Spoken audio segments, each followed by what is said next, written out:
Right, let's go get started. Oh my God, that's a really good brew. Sometimes people make it a bit milky. Is it latte? Is that much milk? I probably could. Also, I don't want to spill on this nice sofa. Welcome to The Vault with Financielle. This is the safe space to talk about all things life and money, and no topics are off limits. I feel like we need a bit of a dramatic vault opening sound. We need it, we do. We need to find a vault door, so Definitely. We'll look for one of those. I feel like I love the safe space. This is a safe space, no judgments. Yeah. But again, because there's no judgments, nothing's off limits. So true. You're locked in.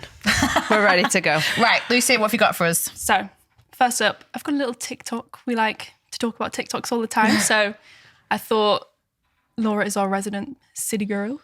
She's lived in the city. It's a TikTok about New York, living in New York, and how different it is for everybody. So, I'm going to have a little Gogglebox moment and watch this. Okay. I've been unemployed in one of the most expensive cities in the world now for a month. This weird realization of how subjective money is as a concept. The amount of money that is like keeping me able to not have to take a job I don't want right now, which is to me life-changing. To not have to take a job I don't want, that I can pay my rent, is such a privilege and such a blessing because it allows me to wait for the job that I do really want. That amount in my account, not enough to buy a car, not enough to buy an apartment, but it's changing my life, allowing me to frolic around the city, have fun, and be networking for a job I really want instead of picking a job that, like, if I'm being honest with myself, doesn't make me happy or fulfilled, you know? It can be so easy to compare yourself financially. You just see people flexing their money in different ways. If you have enough money that allows you to make a decision in your life that makes you feel good, I think that's a form of wealth. I think you're rich, like, regardless of what that is. Like, this $7 coffee, is this a responsible decision? No. I was responsible and took public transportation instead of an Uber, even though it was pouring rain, walked in the pouring rain. So I was like, you know what? I'm going to have a $7 little coffee to treat myself. My point is that money is a subjective thing. Do not let other people tell you how to spend it. Do not make other people feel bad about you for your savings, your lack of savings, decisions you make. It's such a personal thing. You have to do what's right for you. Piper Cassidy Phillips on TikTok. I am here. I want to be a friend. I want to go buy a really expensive coffee with her. And frolic. She used the word frolic. That's such a British word. Like, what do you think? In Central Park. I agree. Money is super subjective, but there is something. I loved how she said, "You're rich." Like, if you can make these decisions. Yeah, it's like it's freedom, privilege. Isn't it? Freedom. Well, that's the absolute fuck off fun. Like, that's what she's describing. The ability to, especially in an expensive city, she still feels that she's in a place where I don't have to take the first job that comes along. I can wait and network. She's like actively trying. She's not like avoiding the situation. Yeah.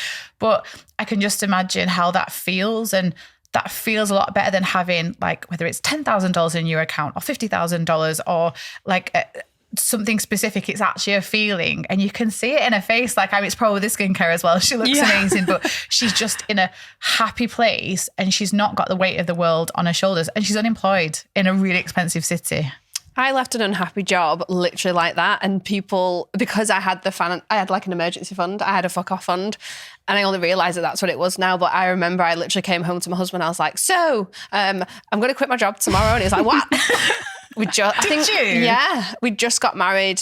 It wasn't a very well paid job. It was a really good job. It was a really, really, really good job, but it just wasn't paid very well. And I was like, I've had enough of feeling like undervalued. I'm not happy. It definitely was impacting like my mental health. And I was just like, I'm not doing it anymore. I feel like different people, especially kind of like the older generation, are kind of like, I have to stick this job out because I've got it. They would never leave. They never back down. But I feel like kind of the younger generations were like, I don't really like this, so I'm not feeling it. Yeah. But in a safe way. It should be like that. It's a thought out, like planned, structured. It's not just flitting from job to job. It sounds like she had a plan in her head that she was like, I'm going to have an emergency fund, which gives me the freedom. And yet she looks really happy.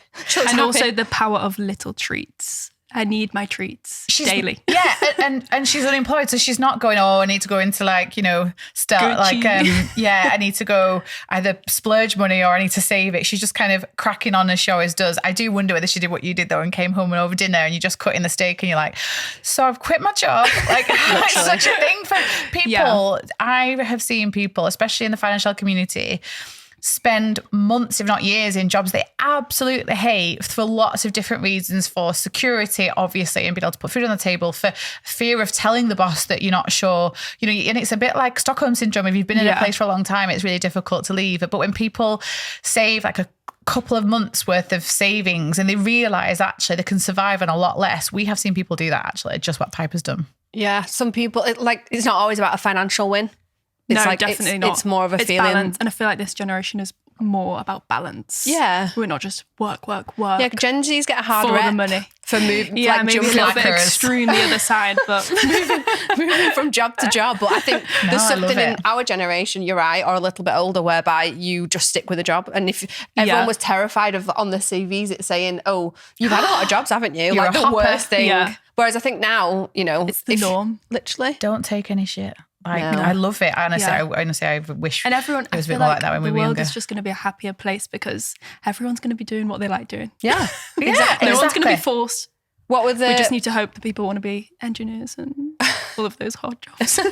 what were the reactions in the comments to her? Was she getting? Obviously, it's TikTok, so it's the Wild West. Were people here for it, or were they thinking she was being being a privileged situation? Because that apartment was not small, by the way. So one thing I would say, Yeah. It's all right for you. yes, she is not coming from a box apartment in a basement in New York. definitely not. She is living in a penthouse, obviously quite. Doesn't look like she's got children.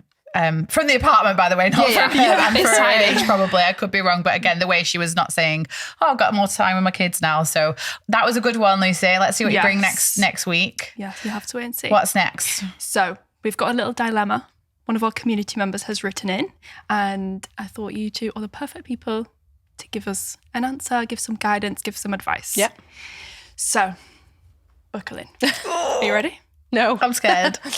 So the title is, I've got the ick over money. Good. Strong start. Straight off the bat, I'm liking it. Hi girls, please help. I'm getting the ick over money. I've been with my boyfriend now for around 8 months. We were friends around for a year before we became a couple. We met through work and instantly clicked. Before this relationship, I had an ex-husband who I have a 4-year-old daughter with, but he was financially abusive and contributes very little to her life now. So when I met my current partner at work, I actually didn't fancy him. I genuinely just saw us as friends. So it always stopped. But the more I got to know him, the more attractive I found him. However, my main concern before getting together, which we discussed in detail before making anything official, was money, as always. I'm 10 years into my job. I'm senior management. I'm a high earner, and I'm really proud of that. Preach. Yeah. Woo. Whereas he has retrained to move into his current role and took a pay cut. Okay. He definitely has the potential to be where I am in the next 3 to 5 years, but I've said to him that for our relationship to work, realistically, he needs to be earning more. Oh, she went there. Okay. For reference, he is currently earning around £25,000 a month, and I earn around 4 times that. A year. A year. Yes. Oh. A month. I was like, It's like, she has got high standards. By God, no one's what's she going to... earning? No, I'm here for it. Okay, he's on 25k. She's earning 3 to 4 times that. Okay. Yes. We both work in a commission-based environment, so the opportunity is there for him to make good money fairly quickly. But he'd need to work super hard to be successful. At the beginning, my success seemed to motivate him to work harder. Great. But the further into the relationship we get, it seems he isn't doing what's necessary to earn more money. The motivation just isn't there. He has very little disposable income. I've found myself naturally paying for things like holidays, meals out. He always stays around at mine. I even have paid for lunches with his parents. Why his parents not paying? I mean, let's split the bill. The oldest people pay, do they not? It's That's another not rule. It's another rule. Like forever. But now I've noticed his work ethic dying off. I'm beginning to get the ick. It's super hard because he's the most lovely, kindest person, fantastic with my daughter. All of my friends and family love him, but I've worked really hard to come back financially from the ruin my ex-husband left me in. Is it right that I feel so strongly about things being 50-50 in a relationship? What would you do in my situation? My head is saying run for the hills, but my heart is begging me to give him a chance. Oh my God, there's so many layers to this. Yeah, there's so so many many. different things. And I really feel for her because what must be really difficult is what she went through with her ex. She will have had times where she dreamt of a time where she wasn't with a partner like that she dreamt of maybe being looked after, you know, not even just financially, but practically. But one thing that I wanted to throw out there was there's definitely nothing wrong with one partner earning less, especially if, like, so for example, there could be, for example, creative field, which pays not a lot, but it's something that someone is really talented at, really good. It's really rewarding. Yeah. And so they're doing their best at their job. And I think it's very, very attractive to be with someone who is like, I've got this. Yeah, just like flourishing and ambitious. Well, but it may be in that field, there's still a cap on the money, but you might still find that, like, if they're trying their hardest, that's really attractive, even if they're capped out for salary. What she's saying is we work in a commission-based field.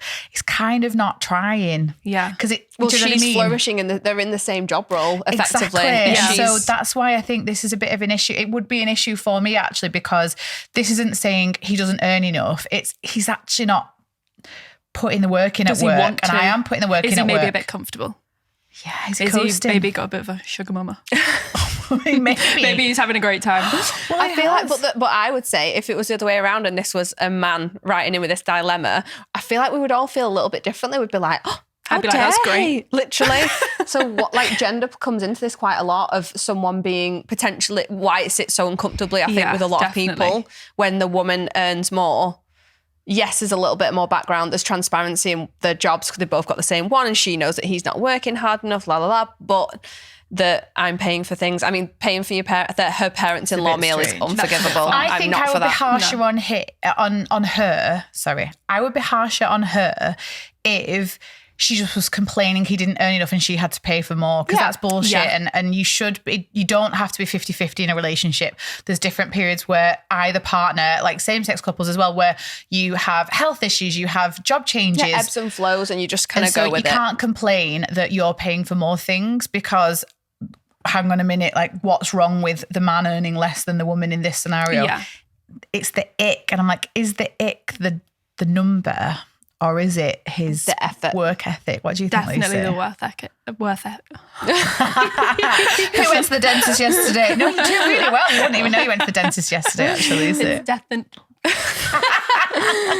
Kirsty. The work ethic. Yeah, for sure. The ick. I think him not willing to put that in, and he's kind of talked about potentially being there in the future, and he's just maybe relying on that a bit.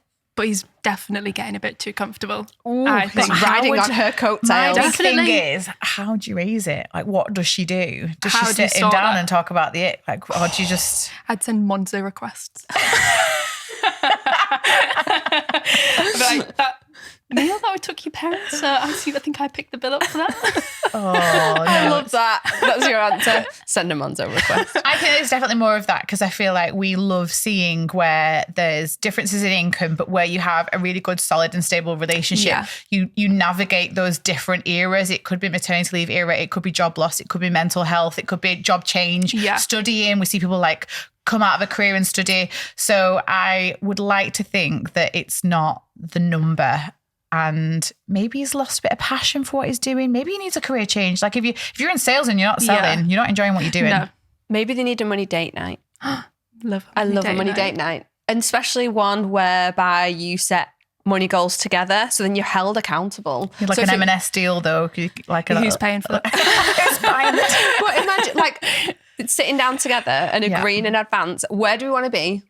Where are we going to be in 3 to 5 years? And if he's not willing to, he said he was going to, but words are words. Yeah. But actually sitting down and going, right, by this time, we agree that we're going to, I don't know, buy a new house, go on holiday. There's going to have to be financial contributions for both of those people. Yeah. And then that's an easy way to be like, oh, we're only going to hit this if I maintain my salary. Like, that's not going to work for me. Sometimes you need a goal. A goal gives you a healthy kick. It's quite difficult, isn't it? It gives you a healthy kick up the bum to be like, I've got something to work towards. If you're just coasting, sometimes it might be because you've not got a goal. That was a really good one, Lucy. Yeah, I like Let us know, listener, how you got on and what you did. Yeah, and if you followed any of this opinion, or if you thought that it was full of rubbish. So to balance it out a little bit, I've got a nice community win for you. Oh, I'm here for these. Go on, who have we got? So this is from Beth. And she says, I've paid down a good amount of my debt over the last couple of months using Financielle, but have moved into my own place this year and bought furniture and gone a bit overboard with Christmas. We've been there. We've got the vibe. I mean, you just get carried away when she's moved into a property. She got all the feels. Yeah. But feeling a bit rubbish about it now. Yes, Lydia. I've gone a bit overboard with Christmas and feeling a little bit rubbish about it now. So I'm setting myself a restart for 2024, adding no more debt and getting it paid off once and for all. Go, Beth. I like the goal is no more debt. It's not like, oh, I've got to pay off like 25,000 there's no guilt. She's just like, I like no. it. Like, I had a great Christmas. I have bought a new place. Like, we're all guilty of myself on my back. We're all Well guilty done, of Beth. it's not even guilt. We're all like, you get the feels when you move into a new place. You're like, I want to furnish it H&M from home. top to bottom. And then literally the fatigue sets in because it's costs a lot more money than you think it's going to. Yeah. Life gets in the way. Life admin occurs. And then you're like, oh, I need to get my shit together now. So I love that she's like celebrating it as a win. Yeah, me too. No, She's reframed excited it. for 2024. She's not going to add any more debt, which again is really, when you're in a new place, it's really tempting to kind of do that and use the finance. But if you can kind of, she's like, I'm good how I am. And she's going to be Grateful paying for off what her it debt. provided for. She's grateful. Had a great Christmas. Yeah. time. 2024 well done. is your year. Go on, Beth. You're going to be debt free. Manifest it. Okay, so I've got another dilemma for you. A little bit of a different one this time. Okay. So the title of this one is I Can't Keep Up With My Friends. Oh. Okay, buckle in for the second time. So I need some serious help. I feel like I need to choose between protecting my future self and keeping my friends. Juicy. I'm 27, a nurse and renting in the city. As you can imagine, it's quite a struggle financially. I have just about enough money to cover my bills, let alone get to payday. But I love my job and I love living in the city, so I wouldn't change it for the world. Good balance. I have a lovely group of girls around me who, unlike me, have high-paying jobs. We hear this a lot. Living in gorgeous apartments, one of them even owns their place, something I feel like I'll never do at this rate. We're a very social group, which I love, but sometimes I struggle to keep up. They love going to new restaurants, shopping trips, holidays, which until now I've been joining in with, but I've racked up a hefty credit card bill of £18,000 and it feels like it's eating away at me. I don't know how much longer I can go on like this. I love spending time with my friends, but I simply can't afford to keep up with them anymore. I'm scared to bring up the topic of money because it seems like that's something they don't even have to think about. Help. They're all booking a girls' holiday to Ibiza for 2024. Oh my God. I really want to go, but I don't want to keep adding to my debt.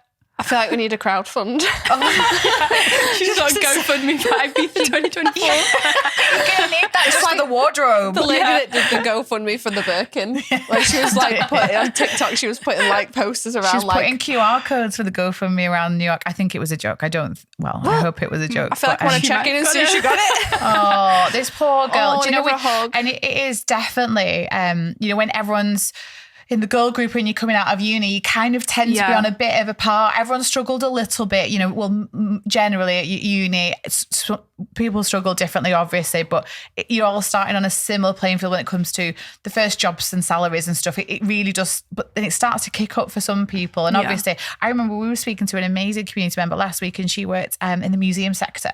And I think she shared something similar, that she's so passionate about what she does. She's accepted that that's kind of her trajectory for earning, but it's she's passionate about it, and so she's having to navigate that. And whereas if friends are starting to earn more and more and more, it must be really difficult. And you don't want to miss out. You don't want to, but I feel like she's realised there's a bit of a tipping point that her well-being is going to be at risk, to build up consumer debt just to keep up, rather than because you're buying something that you need. It's just going to tear away at her, isn't it? It's so difficult because she framed it as I might need to lose my friends, and I know how she feels. I can imagine her thinking, if I don't go on this dinner, they're all going to be laughing and joking behind literally. Yeah. She's trying to keep up not only financially but socially as well. If you don't go to these dinners and these nights out and holidays, when you go on a girl's holiday and you get and the then bond, everyone comes and then back it's all they talk about. Jokes. I've turned down a skiing holiday this year, and I'm like, I'm going to miss it. Yeah, I'm going to miss out on the girls' trip, but because I set my goals at the beginning of the year, I knew exactly how much I needed for the holidays that I'd kind of pre-agreed to, having a bit of work done on the house. You do literally, it's so difficult to have to sit down and make these decisions. Yeah. But I really want to urge her, you don't have to like sacrifice your friends for it. And I think a bit of honesty goes a long way, especially when you're working in a sector whereby it's a care sector that it is going to be capped. Sharing that with your friends, they're not stupid. They know what like your salary could be, and just a bit of honesty. They might need to be reminded about that. I mean, Lucy, like you're younger than us, and you're of that stage where people are getting different jobs and living in different places. How do you feel about what she's going through? Like, what would you do? I mean, I'm not going to lie. I love cancelling plans, so it's not really an issue. I'm going to go the hermit of the group. Stay in again. Don't give your advice. The hermit of the group. She wants to go out. Well, can't afford this, yes. Excuse. It's too expensive. She says in a dressing gown and slippers. Yeah. I'd definitely say just talk about it, because even though it seems they don't think about money, everybody does. It touches everything. Like, it's impossible to not think about money, whether you're earning a lot of money or not. They are probably living payday to payday. If they're spending like this, someone else like that. There's definitely someone else in the group who's like waiting that. for someone else to say it first. Going, why do we keep going to these Stand really up for the group. Places? Take one for the team. I'm the poor one. Let's today. go to the Lake District instead of Ibiza. I'd like to see how that goes down. That's expensive. Don't go to Sun's Parks. It's expensive. I think that's so true. You never know how someone else is feeling, like, because everyone is struggling with this cost of living crisis, and living centrally, especially if you're in the city, that's way more expensive. And but naturally, you do go out for more dinners, you do go out for more lunches. There's more temptation. Like, sometimes in our little village, I'm glad that it's not on our doorstep, because from society. It's really good for your budget. There's no Uber Eats. I'm not even kidding. I think you have to walk to get a takeaway. I save so much money because I'm lazy. Like, there is no app that will bring you food in our village. And so I think that being there is just so much more tempting that, maybe. Lydia, what would you do? I don't know. Would you hide and just not go out? I'd hermit as well. You'd hermit. But Ibiza, you would be like, no, thank you. It's tempting.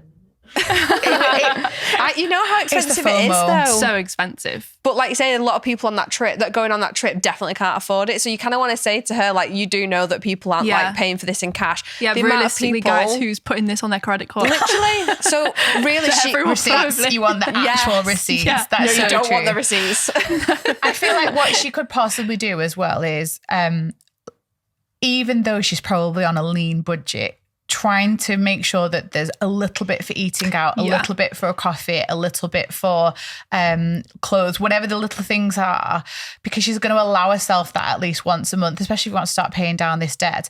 But being quite creative with idea suggestions. So like, as it's coming like the spring and summer, going to like Hyde Park or Regent's Park for a lovely walk and a coffee. You've paid for the coffee, but you've not done lunch. And it might be, do you know what? I'm not going to join you for dinner, but I'm going to join for pre-drinks, and then I'm going to get on my nice little tube and I'm going to go get warm, and I'm going to get nice cozy feet and not have heels on. And so I feel like my ideal now. Exactly. So I think like if she can feel like she's reframing it for herself. Definitely. That is a dilemma. But I think her priority is definitely her financial wellness, in that debt is weighing heavily on her. But I think not having to choose is one thing that our community don't. And that's why so many people don't start a money journey, because they're like, if I go down this path, I will have no friends. Literally. And no fun. Yeah. Whereas you can have, like Laura said, you can have both, and it's all about balance. But I think being honest with her friends, look, guys, just so you know, in the group WhatsApp chat. I've seen this on TikTok. It's loud budgeting. Did you see it? Oh, I've seen this. It's this concept of 2024 is about loud budgeting. It's not saving in secret. It's saying, I can't afford that. I'm on a budget. I've got this goal, and you all know about it. I'm doing it loudly. Keep me accountable. You can get your friends on board by being like, will you do me a favour and help keep me accountable? And then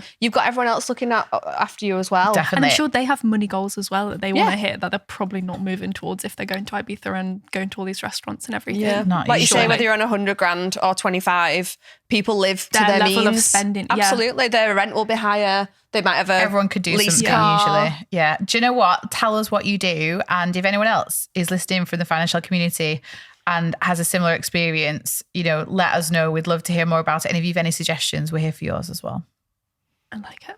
Okay, well done. Want to give her a hug? Yeah, me too. I think it also depends on whether she actually really wants to go, or she's just going to keep up appearances. Do you really want to go to Ibiza? I'm in the age of Instagram, I want the stories. I want the...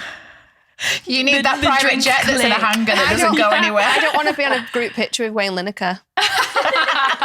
I don't want to be touched by him. I don't want a selfie with him. So I will forego Ibiza. The first time I went to Ocean Beach and I was told we're wearing heels, I was like, I thought it was a pool. Are we not playing mermaids in the pool? we're not diving with our goggles. Yeah, No, we're and not I was like finding the horrified pennies. of what, this is a night out but a day out. This is way too much effort. I usually just have to make up my face. I have to make up all of it. No, thank you. Can we normalise saying no to Ibiza? Done. Yeah. Mechanical bull. I think that's the motto for 2024. Normalise saying no to Ibiza. Yeah. To Ibiza. Cheers. Who actually enjoys it? No. I wouldn't. No. Definitely not the touching of Wayne Linekar. That is all for this episode. We're going to close the vault now. So any final words, anybody? You can close it. The vault is closed. So don't forget to invite your friends into the vault, the more the merrier. So don't forget to share this podcast, send your dilemmas over email or voice notes. We love voice notes to thevault@financielle.com. And just a quick little disclaimer, the vault is just a chat around life and money topics. We are not giving financial advice.